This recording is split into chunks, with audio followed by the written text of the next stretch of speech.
Innal hamdalillah nahmaduhu wa nasta'inuhu wa nastaghfiruh wa na'udzu billahi min shururi anfusina wa sayyiati a'malina may yahdihillahu fala mudhillalah wa may yudlil fala hadiyalah wa asyhadu an la ilaha illallah wahdahu la syarikalah wa asyhadu anna muhammadan abduhu wa rasuluh.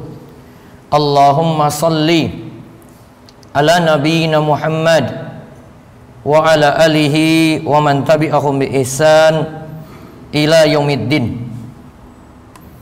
Qala Allah Ta'ala fi kitabil karim, ya ayuhan nasu taqu rabbakum alladhi khalaqakum min nafsin wahidah wa khalaqa minha zawjaha wa batsa minhuma rijalan katsiran wa nisaa'a wattaqullaha alladzi tasaaluna bihi wal arham innallaha kana 'alaikum raqiba. Allahumma 'allimna ma yanfa'una wanfa'na bima 'allamtana wa zidna 'ilma wa arina al-haqqa haqqan warzuqna ittiba'ah wa arina al-batila batila warzuqna ijtinabah. Amma ba'd. Ma'asyiral muslimin rahimani wa rahimakumullah. Segala puji bagi Allah. Kita memujinya, kita minta tolong kepadanya, kita mohon ampun kepada Allah atas segala dosa-dosa, dan kita minta perlindungan kepada Allah dari kejelekan diri kita dan kejelekan amal kita. Siapa yang Allah beri petunjuk, maka tidak ada yang bisa menyesatkannya, dan siapa yang sesat, maka tidak ada yang dapat memberi petunjuk kepadanya. Aku bersaksi bahwasanya tidak ada sembahan yang berhak disembah selain Allah Subhanahu wa taala. Dan aku bersaksi bahwa Muhammad adalah hamba Allah dan utusannya. Semoga selawat Allah tercurah pada beliau, pada Muhammad, pada keluarganya, pada sahabatnya, dan pada setiap orang yang mengikuti jalan beliau yang lurus dan mengajak pada Shiratal Mustaqim hingga hari kiamat. Semoga keselamatan yang banyak. Masyaallah muslimin rahimani wa rahimakumullah. Nasihat takwa ada realisasinya dalam doa yang diajarkan oleh Nabi kita Muhammad sallallahu alaihi wasallam dalam hadis Zaid bin Arqam radhiyallahu anhu. Ia berkata, Rasulullah sallallahu alaihi wasallam pernah membaca doa, Allahumma inni a'udzubika minal ajazi wal kasali wal bukhli wal harami wa adzabil qabri. Allahumma ati nafsi taqwaha wa zakkiha anta khairu man zakkaha anta waliyuha wa maulaha. Allahumma inni a'udzubika min ilmin la yanfa wa min qalbin la yakhsha wa min nafsin la tashba wa min da'watin la yustajabu laha. Rasulullah sallallahu alaihi wasallam itu mengucapkan doa, ya Allah, aku berlindung kepadamu dari rasa lemah, dari rasa malas dalam ibadah, dari kekikiran, dari al-haram, kepikunan, ketuaan, dan juga meminta perlindungan dari siksa kubur. Ya Allah, datangkanlah pada jiwaku ini ketakwaannya dan bersihkanlah ia. Engkaulah sebaik-baik yang dapat membersihkannya. Engkaulah pelindungnya dan Rabbnya. Ya Allah, aku berlindung kepadamu dari ilmu yang tidak bermanfaat, hati yang tidak khusyuk, nafsu yang tidak pernah puas, dan doa yang tidak dikabulkan. Masyaallah muslimin rahimani wa rahimakumullah. Berarti doa Nabi SAW, beliau juga meminta pada Allah agar diberikan ketakwaan. Takwa itu menjalankan perintah dan menjauhi larangan. Perintah-perintah begitu banyak, kita disuruh untuk melakukan semampu kita, sedangkan larangan kita berusaha untuk menjauhinya, bahkan tidak mendekatinya. Di antara bentuk larangan yang diharamkan adalah minum khamar atau minum-minuman keras.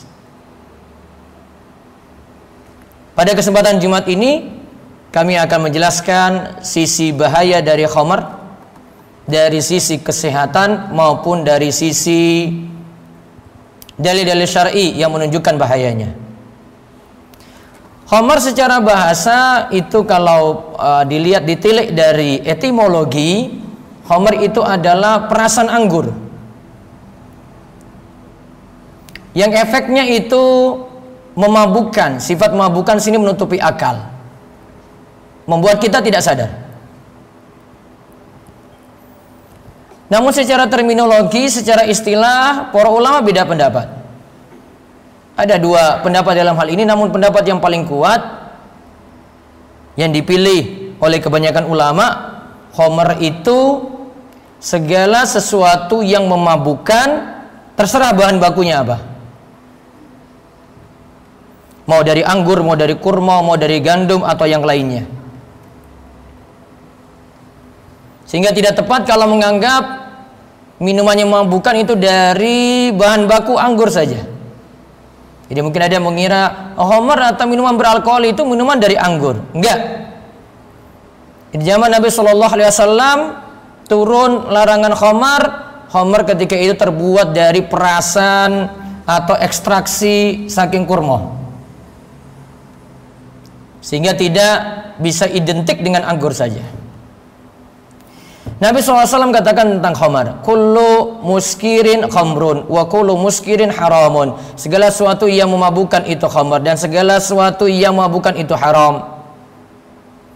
Dalam hadis yang lainnya, saking Aisyah, ada sebuah minuman arak saking Yaman. Nabi katakan, kullu syarabin askara fahuwa haramun. Segala suatu minuman, segala minuman yang askara, yang membuat tidak sadar, memabukkan, maka itu dihukumi haram. Umar radhiyallahu anhu pernah menyampaikan dalam khutbah, ya amma ba'du ayuhan nas, wahai sekalian manusia, innahu nazala tahrimul khamri wa hiya min khamsatin. Telah turun pengharaman khamar, dan khamar ini dari 5 bahan.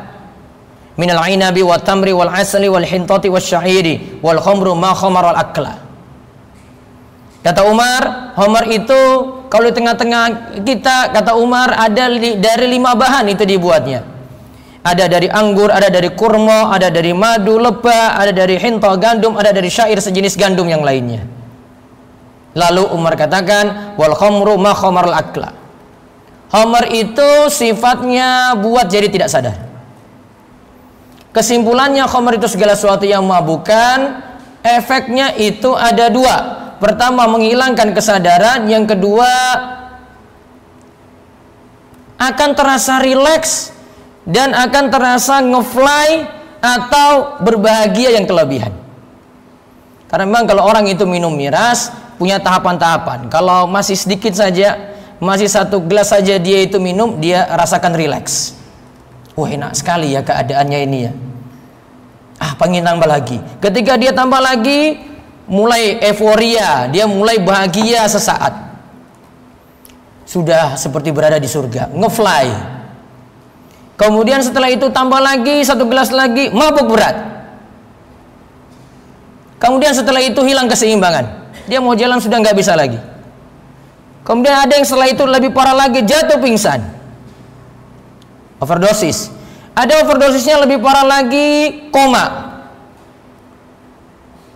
Ada yang overdosisnya sangat-sangat parah, akhirnya mati gara-gara minuman keras. Itulah kenapa alasannya khamr itu diharamkan. Walaupun di awal-awal Islam khamr masih dibolehkan untuk beberapa keadaan saja. Tapi karena mudaratnya itu sangat-sangat parah di kalangan penduduk Madinah juga, kemudian turunlah surat Al-Maidah ayat 90. Allah Subhanahu wa taala katakan, ya ayyuhalladzina amanu, wahai orang-orang yang beriman, innamal khamru wal maisiru wal ansabu wal azlamu rijzun min amali syaitan fajtanibuhu la'allakum tuflihun. Ingat, khamar, perjudian, berhala, mengundi nasib dengan anak panah, itu kotor, rijsun min amali syaitan, itu perbuatan syaitan. Jauhilah itu, la'allakum tuflihun, agar kamu itu jadi orang yang bahagia, agar kamu jadi orang yang beruntung. Innama yuridu syaitan ayyukiya bainakumul adawata wal baghdha. fil khamri wal maisir wa yasuddakum an dzikrillah wa anis shalah fal antum muntahun. Kemudian di ayat 91 dikatakan pengaruh dari khamar. Sesungguhnya khamar itu hanyalah setan itu menginginkan kalian itu saling bermusuhan, saling benci gara-gara khamar dan judi. Khamar dan judi membuat kalian saling benci, saling bermusuhan dan melalaikan kalian dari zikir kepada Allah. Fal antum muntahun. Mbok sekarang berhenti saja dari minum-minuman keras. Maka yang sebelumnya masih dibolehkan ketika mau sholat saja baru dilarang, akhirnya turun surat Al-Maidah ayat 90-91 larangan tegas tentang haramnya khamar. Dan Nabi SAW katakan segala bentuk tolong menolong dalam distribusi, dalam produksi, dalam distribusi, dalam konsumsi minuman keras ini semuanya nanti kena laknat. Disebutkan dalam hadis, la'anallahu al-khamra wa syaribaha wa sakiyaha wa ba'iyaha wa mubta'aha wa asiraha wa mu'tasiraha wa hamilaha wal mahmulata ilaih. Allah itu melaknat. Kalau sudah disebut melaknat itu artinya jauh saking rahmat Allah, tidak dirahmati. Allah itu melaknat khamar, minumannya berarti. Lalu orang yang meminumnya, ada yang bantu menuangkannya, ada yang menjualnya, punya warung, ada yang membelinya walaupun tidak minum, ada yang memerasnya, dia produksi khamar tadi, ada yang mengambil hasil perasannya, dia bantu untuk produksi, ada yang mengantarnya, distributor, dan orang yang meminta untuk diantarkan, pesan. Sekarang tinggal main Gojek aja sudah pesan bawa ke rumah saya. Semua kena laknat. Hadis ini riwayat Abu Daud dan Ibnu Majah. Konsekuensinya dari pembahasan tadi, haramnya khamar itu mencakup: satu, jual beli khamar haram, upahnya haram, warung yang jual makan duit haram. Yang kedua, segala yang mendukung produksi khamar diharamkan, baik penyedia bahan baku, pekerja pabriknya, produsennya, investornya, hingga pembuat legalitas investasi khamar juga kena laknat. Yang ketiga, segala yang membantu untuk konsumsi khamar itu ada, maka diharamkan. Seperti ada yang mesan, ada yang melayani, dia jadi bartender, jadi yang memberi hadiah, cuma kasih cuma-cuma saya, ini kamu minum. Jadi agennya, jadi pedagang besarnya, jadi pengecernya, sampai konsumen itu dapat dengan mudah, maka semua yang terlibat dalam hal ini semuanya kena pekerjaan yang haram. Maka Nabi SAW pernah menyebutkan juga, duduk-duduk dengan orang yang lagi minum minuman keras sama-sama diharamkan. Para ulama katakan, karena kalau kamu duduk itu di tempat seperti itu, orang-orang curiga kamu juga minum. Maka untuk mengikis suuzon, prasangka jelek, duduk-duduk dengan orang yang minum minuman keras yang bau mulutnya itu dengan bau miras juga diharamkan. Begitu juga khamar tidak boleh dijadikan obat. Namun catatannya, alkohol itu bukan khamar dari sisi bahan yang semuanya cuma kandungan alkohol saja. Khamar yang kita bahas di sini adalah khamar yang miras. Kalau sisi alkoholnya nanti berbeda lagi.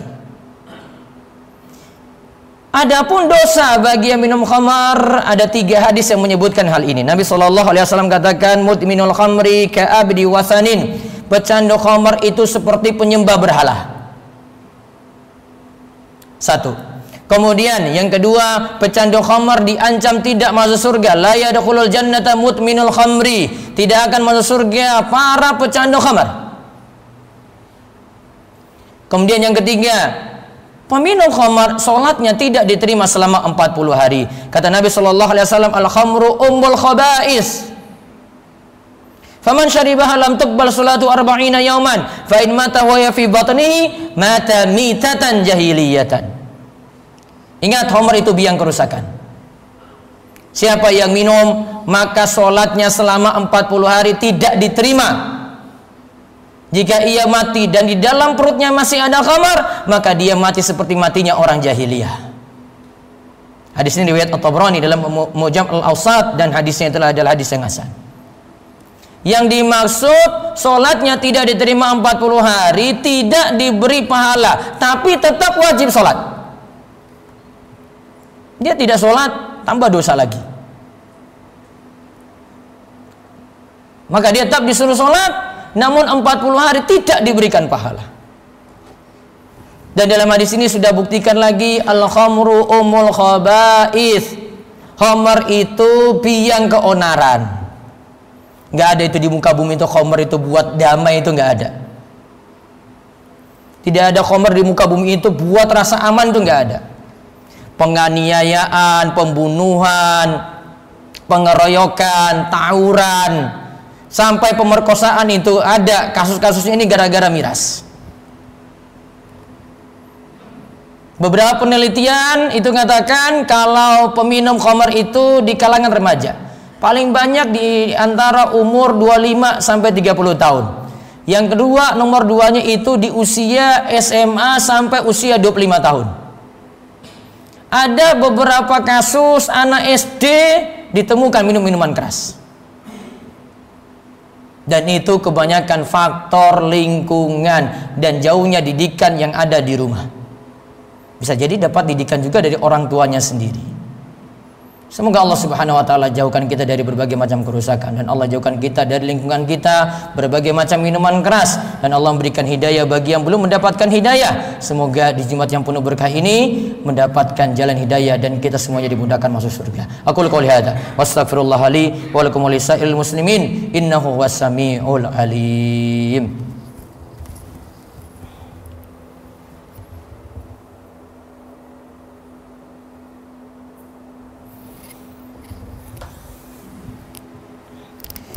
Alhamdulillahi rabbil alamin, wassalatu wassalamu ala ashrafil anbiya'i wal mursalin, nabiyina Muhammadin wa ala alihi wa sahbihi ajma'in. Amma ba'du, fa ya ayuhan nas ittaqullaha ta'ala wa dharul fawahisha ma dhahara minha wa ma batan, wa hafizu ala ta'ati wa huduril jum'ati wal jama'ah, wa alamu anna Allah amarakum bi amrin bada'a fihi bi nafsihi wa sanna bi malaikatihi qudsi, fa qala ta'ala wa lam yazal qailan aliman innallaha wa malaikatahu yusholluna 'alan nabi ya ayyuhalladzina amanu sallu alaihi wa sallimu taslima.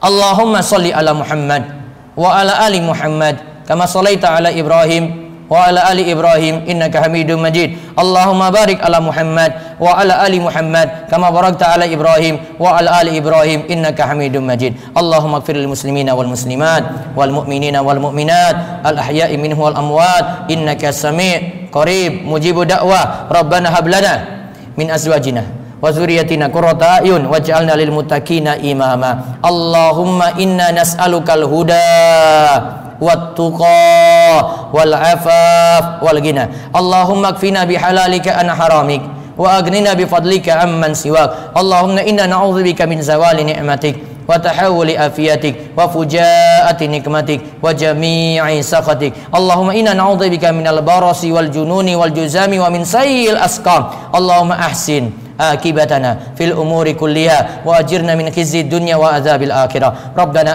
atina fid dunya hasanah wa fil akhirati hasanah wa qina adzabannar. Wa sallallahu ala nabiyyina Muhammadin wa ala alihi wa sahbihi wa man tabi'ahum bi ihsanin ila yaumiddin wa akhiru da'wana anil hamdulillahi rabbil alamin. Aqimus shalah.